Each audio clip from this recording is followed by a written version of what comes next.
Hello, everybody, and welcome into this week's edition of the walkthrough. It is Wednesday, November 13th. Welcome in. Jam-packed show for everyone tonight. What is Eli Drinkwitz and Missouri bringing to Columbia on Saturday? How did both sides of Gamecock hoops rebound in game 2 of the season? And can South Carolina make the playoffs? All that and more. Yes, indeed. It is the game, or this is the walkthrough. I'm your host, Joe Macheca. Enjoy this new intro, and we will get to it.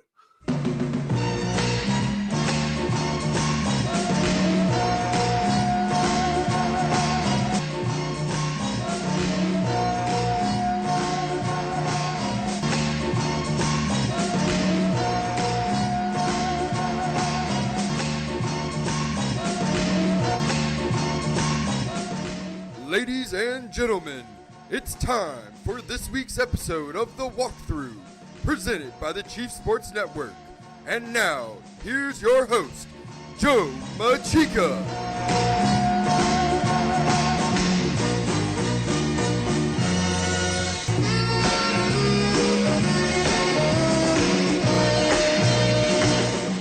Yes, indeed. Again, welcome into this week's edition of the walkthrough. I'm your host, Joe Macheca. Getting to it. Missouri coming to town this week, coming to Williams-Brice Stadium. Ranked matchup. It's going to be fun.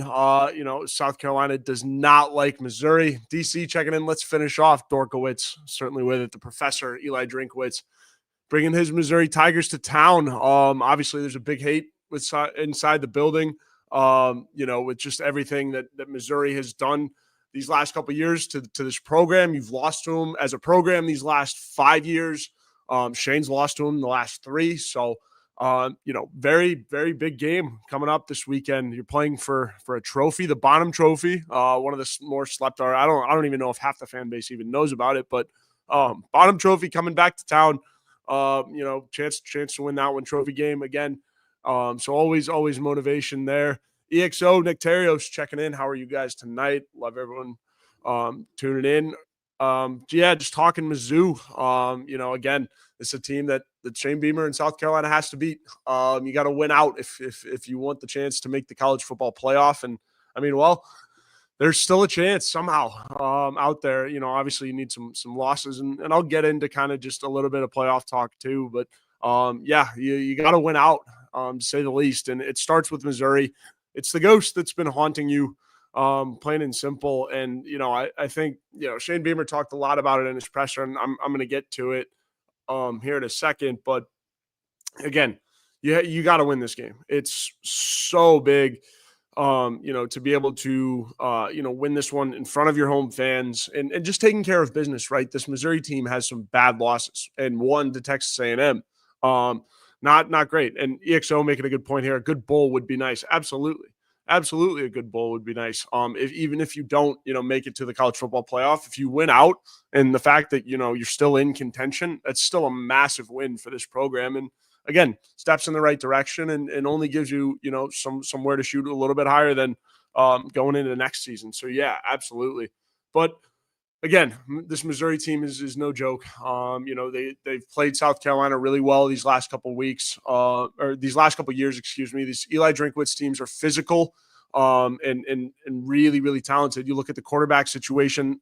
Shane talked about the difference between Drew Pine and Brady Cook. Personally, I think Brady Cook's a better quarterback. I mean, obviously you would think he would be the guy if he's set to go, but I mean, Drew Pine also showed some stuff against Oklahoma that, was pretty good. I mean, threw for 3 touchdowns, no interceptions. So Drew Pine certainly no slouch either, but I'm guessing that it's going to be Cook.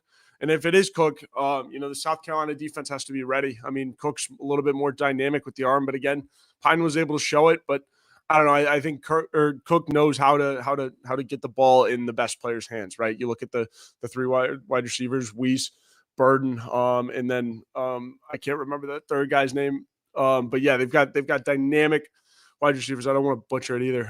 But yeah, so they've looked good. And again, you really need your defense to step up, which luckily for South Carolina has been fantastic these last 2 weeks, especially against a running quarterback.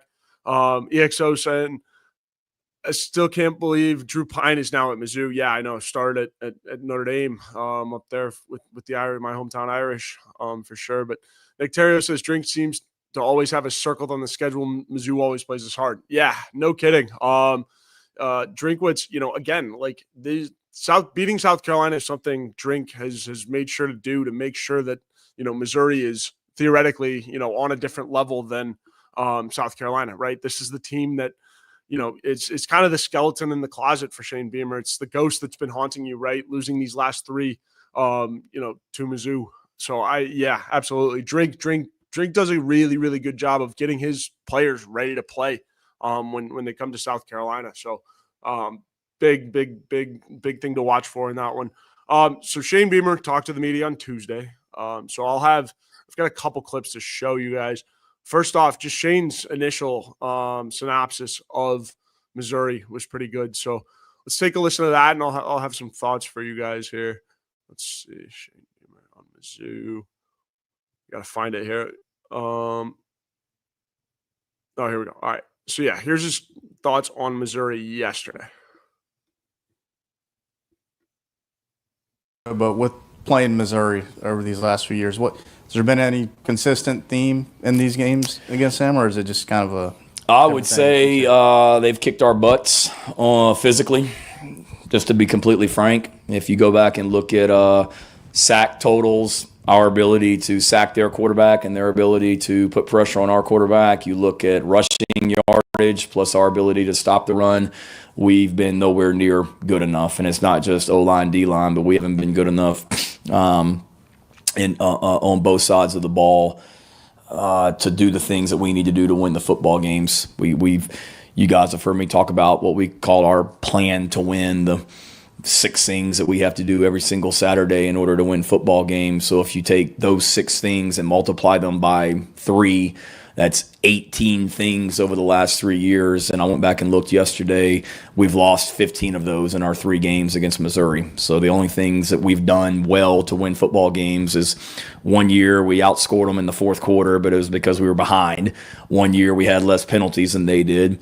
And one year we did a decent job of stopping the run in regards to how many yards per carry they have.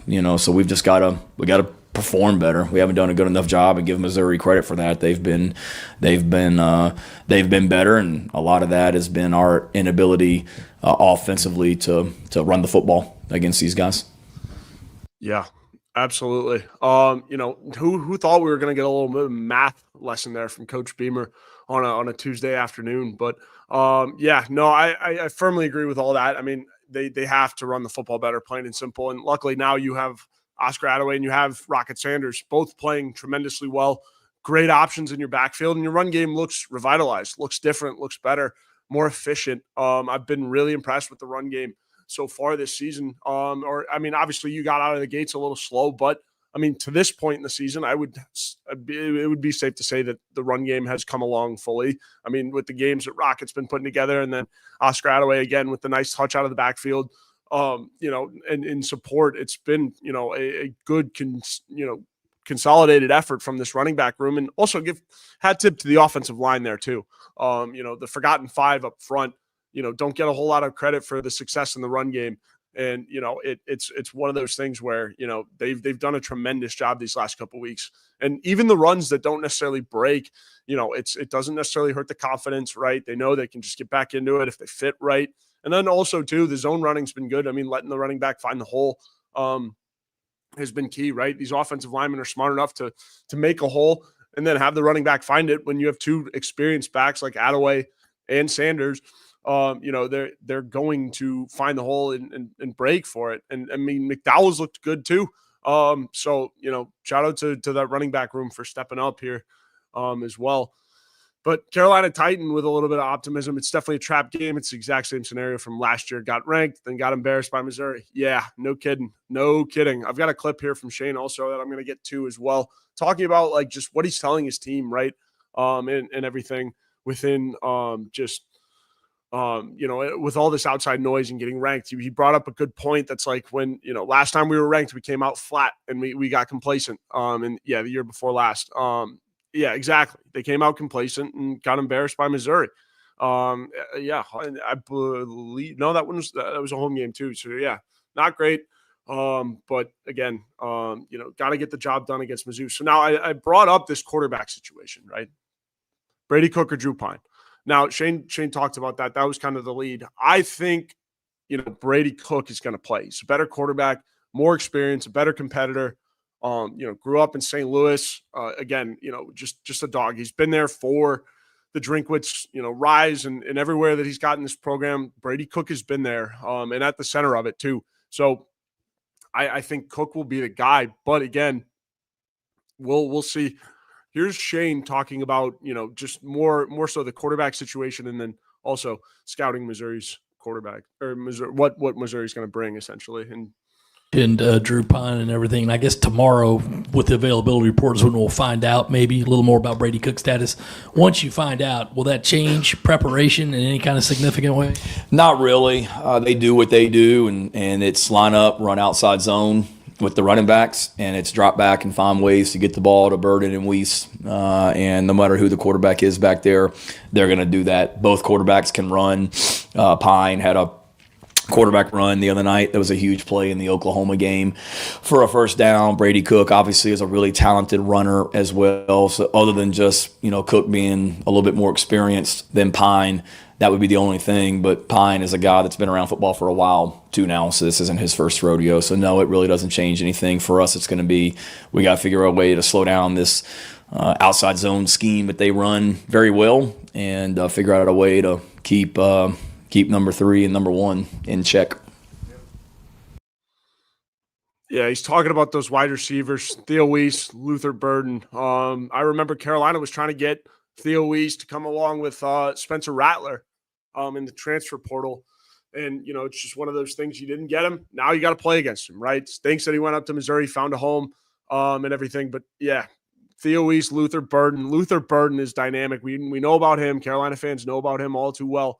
But he's great. Weiss is actually leading them in receiving yards, 552 for the kid. But I mean, Burden's up there as well. He only has, Burden's 45 catches, 505 yards. So he's right up there, 50 yards behind Weiss. They're their main targets in the red zone, especially Burden. Burden has a little bit more size, but those guys are really good. Also look out for Mookie Cooper, right? Mookie Cooper is the dog, the sneaky, playmaker in that wide receiver room. So again, this defense has to watch out. Now, again, I think the South Carolina defense is prepared for it. When you look at, Jelon Kilgore and O'Donnell Fortune, and a lot of the work that OD Fortune's been able to do these last couple of weeks has been tremendous. Torian Grace had those guys ready to play. So when it comes to wide receiver matchups for the South Carolina defense, you're prepared. I think you're prepared. You're ready for whatever comes your way. And again, you've seen these guys before. You know what they're trying to do. So, looking into it, like you got to stop the run first and foremost, which Carolina did very well last week. They did great against A&M. Dylan Stewart, Kyle Kennard are going to do their thing. TJ, Tonka, Boogie, all looked great on as defensive tackles. So if the defensive line can do what they want and do what Carolina's defensive line has been traditionally good at up to this point, especially these last couple games, getting pressure, suffocating the run game, making it smaller, shrinking the field on those zone runs, containing, just fundamental football for this defensive line should go a long ways in this game against Missouri. I know for a fact it's going to be chippy. Just how this South Carolina staff and everything, from everything I've heard inside the building, they don't like each other. They don't like Missouri. It's going to be a chippy game. I can even remember the days of Drew Lock coming to Williams-Brice Stadium. Those games are chippy. It goes forever. It's physical. Eli Drinkwitz's teams are physical. So I'm fully prepared to watch, this Clayton White defense, bring the boom essentially. Be ready to play physical. And so again, I think it's going to be good. This Clayton White defense is ready for it.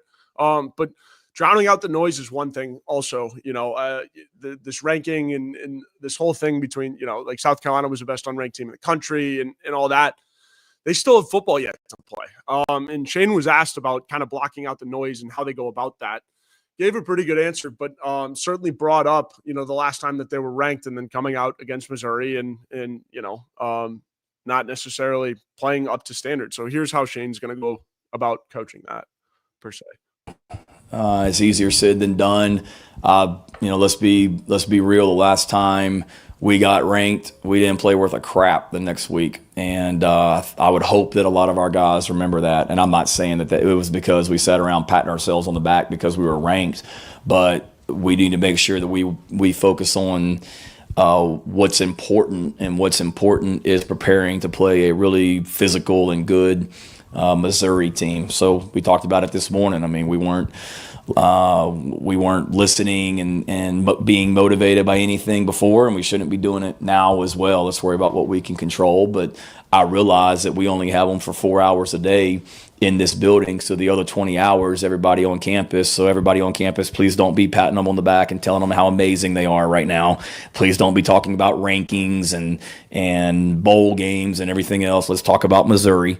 But the other 20 hours that they're outside this building, they've got people telling them how great they are right now. But we've got a mature group. They're very hungry, and nobody's goal was to win 6 wins or win 6 games and be in the top 25. We all had higher expectations going into the season as well. No one else did. I realize that, but this group had very high expectations for themselves going into 2024. It's good to see that we've been able to accomplish a lot of things already, but there's still a lot more for us to accomplish. But we can't take a step back this week either with not performing and playing well. Yeah, cannot take a step back. Missouri will do it to you. I tell you what, it'll derail everything, all of the positive momentum, everything that you had going for you. Eli Drinkwitz has typically or has traditionally been the coach to do that against Shane Beamer and his squad. So certainly got to watch out for that. Can't come out flat. Missouri will, take it from you. They'll play more physical. They'll play, up to your level if you let them, or if you get out to a hot start like we saw A&M do to Missouri, and especially on the road too. I think Williams-Brice is going to be big in this one. I expect another beautiful night under the lights at Williams-Brice. It's going to be, should be a great night. Justin King and his squad will be cooking once more with the video board and the atmosphere, and I'm fully ready for all of that. I think it's going to be a great night, and the crowd is going to be loud. If it ain't swaying, we ain't playing, in the words of George Rogers. I mean, I think it's going to be loud. It's going to be one of those atmospheres that people remember for sure. You need it to be if you want to win this one against Mizzou. Again, start fast and take advantage of the opportunity that you're given here against Missouri. Right? If you beat this Missouri team, it's another good win on your schedule, right? And you're that much closer to having yourself in playoff contention and also potentially playing in a good bowl. I mean, whichever it may be. If you are at the end of the season and people are arguing for you to be in the college football playoff, I think that's a success at this point. Even if you don't make it, right? Now, it's a whole different story if you've won all these games and maybe you're 9-2 or at this point, and just finish out like that. Like, I don't know. It's a different story when you're expected to. But, I mean, South Carolina's sitting pretty. All you have to do – you control your own destiny, number one, but all you have to do is win out, right? Not an easy task, per se, when you got to take care of Missouri, the skeleton in the closet and whatever, if you will, for Shane Beamer and all that. But, I mean, take care of business. It's about time you took care of Missouri, right? And, you have to if you want to keep, positive momentum for, your program rolling in the right direction. Absolutely. Carolina Titan says Eli did sound a little arrogant in his interview. He said he played these players before, and Brady Cook can give their backup quarterback some pointers on Nick E. Yeah, Eli Drinkwitz, he knows exactly what he's doing. He's just poking the bear, right? He's poking the bear. He's giving South Carolina more bulletin board material, and for some reason that's worked. I don't know. I don't now for my take on this game. I don't think it's going to work this week. I think this defense, they just can't come out flat. If they come out with energy and are able to respond as a football team and handle whatever Missouri's going to give them, because Missouri's certainly going to give them something, right? We know that. They're not that bad of a team to where they're not going to fight. A&M put up a fight. A&M put up a darn good fight. And then you came out in the second half and you showed A&M who you were. I couldn't agree more that So I don't know. I think Eli, the professor, is getting a little arrogant this time. He forgot how loud it gets in Williams-Brice Stadium, in my opinion. But EXO says, you think by now our coaches know exactly what to expect from Drinkwitz. We really need to get over the hump. He's a smug bastard. Yeah, EXO, you said it. I didn't. But again, we certainly know this fan base doesn't like him, and certainly voicing your frustrations and whatnot on discount Lane Kiffin. I like that. I mean, Missouri certainly this year was supposed to be better. I didn't think they were going to lose to A&M. I thought they were going to be a better team than what they are right now. But I don't know. Drink is trying to get into the Lane Kiffin spirit and poke the bear, poke the opposing fan base with everything that he's been saying leading up to this one. He's doing a good job of it. I don't know if he's ready for what Williams-Brice Stadium has for him on Saturday, but we'll see. We'll see. I guess when you win 5 in a row against a program, you got every right, but eventually it's going to catch up to you. It is going to catch up to you. So before I hit on Gamecock basketball, I've done a lot of football talk preview in Mizzou, and everything looks great up there in Nashville this weekend. I felt like didn't really have to. We are on to Mizzou. This game is ready to roll here this Saturday. So, but yes, before I hit basketball, I do want to hit an ad break real quick. So going to hear a word from our sponsors and then talk about how Gamecock basketball got back on track. Welcome home. That's what the Gamecocks say, and so does nationally recognized the Barndominium Company, where they are building dream homes in the Carolinas, Georgia, and Tennessee. Their turnkey process can be custom designed and takes 6 months on average. Make your dream a reality. Visit thebarndominiumco.com. thebarndominiumco.com.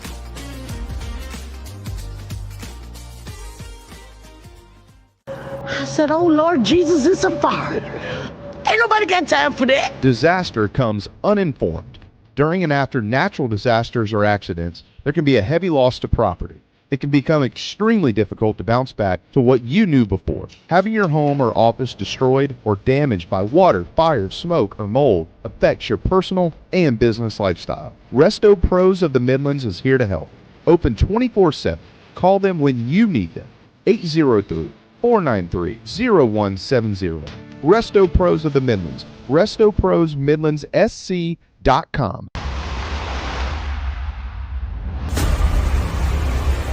What Right to Bear is we're an association of members across the entire country, and what we offer is we offer legal defense in the event of a self-defense case. Nice. So it's not insurance. So we offer an attorney in the event that one of our members might have some type of an accident. ProtectWithBear.com. We've got all of our social media accounts on the bottom of our website. We've got blogs, articles, detailed description of all of the coverages in depth, and we'd love to have you come check us out and ultimately get the protection you need.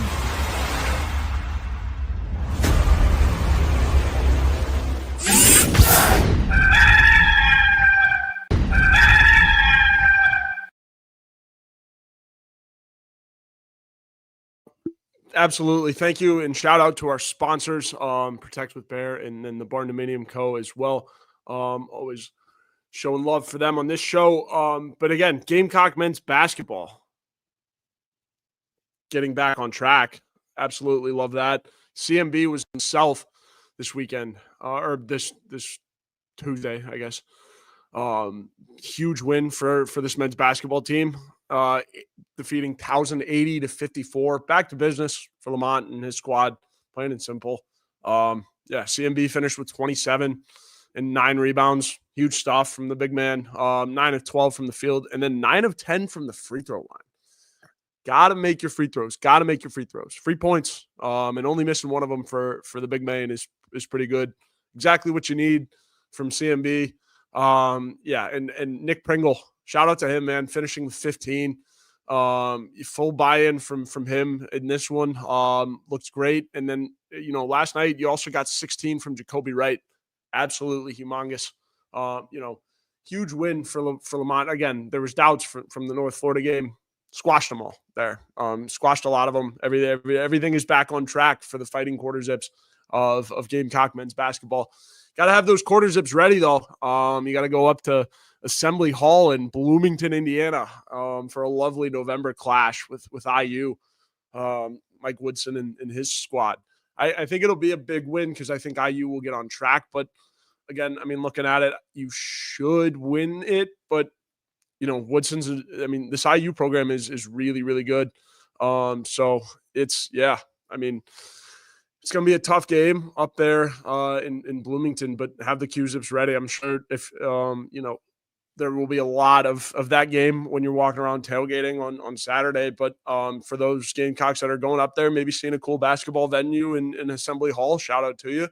But if you see a quarter zip tailgating, tell people you like the quarter zip. And it is quarter zip season as Lamont and his guys get ready to take on this brunt of this SEC schedule. But good to see them get back on track with Towson. Again, this North Florida loss was not something that they had initially planned out. Wasn't necessarily on the drawing board for Lamont and his guys, but again, getting things back on track with Towson, certainly a good thing. Women's hoops. South Carolina women's basketball looked great on Sunday. They were really good. They look like the defending national champs again. Shooting the ball at a really, really good clip. And shout out to Tahina Paopao, Tahina Paopao, Malaysia Fulwiley. Paopao had 23. She finished with 23. Looks great. 10 of 15 from the field. Was really, really good. South Carolina shot 50% from the field against a really good team in NC State. 50% from the field is going to win a lot of games. And in my opinion, I think this women's basketball team they're the defending national champions again. From what I saw on Sunday, they played well. They played cohesive. They played great as a team. I was really impressed, even without Chloe Kitts, again, dealing with a academic issue. She'll be back against Coppin State on Thursday. That's the next game up for these women's for Dawn Staley's squad in this women's basketball team. But Joyce Edwards also looked good, played 23 or 26 minutes, 8 points. Really good stuff from the freshman. But yeah, I was impressed. I mean, Fulwiley looked great in isolation. They weren't late as much with switches defensively. They looked better. The switches they were handling better. And now, granted, NC State had a transfer coming in, Patriot Player of the Year, Patriot League Player of the Year, trying to come in to be their post presence, and didn't necessarily quite work out. But I will say this: Raven Johnson led all of South Carolina women's, or led all, I guess, everybody for South Carolina with 9 rebounds as a guard. And, really good stuff. She led everyone in the game. That's what I was trying to get at. Led everyone in the game with 9 rebounds as a point guard. Awesome stuff. I mean, that's really, really, really good coming from your point guard room when 2 of them are your leading scorers and then your other point guard is leading you in rebounds. It's exactly what you need. Ashlyn Watkins also looked good coming back from the suspension or being away from the team, if you will, and getting all that figured out. She looked good. Came off the bench, played 19 minutes. Didn't necessarily have her best day from the field, but also grabbed six boards, had an assist, 2 steals also as well. So good stuff from Ashlyn Watkins. I expect her to have a big game against Coppin State this week on Thursday. Again, as she gets readjusted to basketball, coming back to things. Now, I'll close this show with a shout out to Coppin State, right? Dawn Staley talked about it in her presser today. That Coppin State was, from what I believe, one of the teams that, when Dawn was looking for teams to play, she reached out to just about anybody and everybody. We need somebody to play. And so Coppin State, I think, was one of those teams that stepped up. And so shout out to them, number one, for wanting to play the best, right? And then Dawn said in her availability today that they will be returning the favor with a trip up to Baltimore next year, which is huge. I think it that's how you grow the game. It's really exciting. I mean, I think the Gamecocks will take care of it. But shout out to Coppin State for wanting to play the number one, the undefeated national, right? That's it. Dawn, they couldn't find people to play because they were so good. And so shout out to Coppin State helping fill out the schedule. I think it'll be cool to go back to Baltimore next year and play through it. So huge stuff. And closing the show on a positive note. A lot of positive in South Carolina athletics right now, certainly. But Women's hoops, Coppin State tomorrow. And then again, Gamecock men's basketball heading up to IU this weekend to take on the Hoosiers up in Assembly Hall. Again, for those Gamecocks that are trying to go up there for that game, enjoy the atmosphere. Assembly Hall's absolute insanity. And so, I think that will do it. Again, big game this weekend at Williams-Brice Stadium. Be loud, get there early, be loud, because they certainly need it. Going to be a physical test under the lights-ish at Williams-Brice Stadium. Going to have a nice little sunset going on with the game and everything. So should be a great night. Stay safe for those of you who are going out to it and traveling to get here down to Columbia this weekend. But again, appreciate everyone tuning in to this week's edition of the Walkthrough. Again, I will be live with Matt Anderson and Alex Jones on Sunday for the Rooster Rant, breaking down everything that happened against Missouri at Williams-Brice Stadium this Saturday. So should be a fun one. Again, see you guys on Sunday, and then also see you guys next week for next week's edition of the Walkthrough. Again, appreciate everyone tuning in, and enjoy the rest of your week.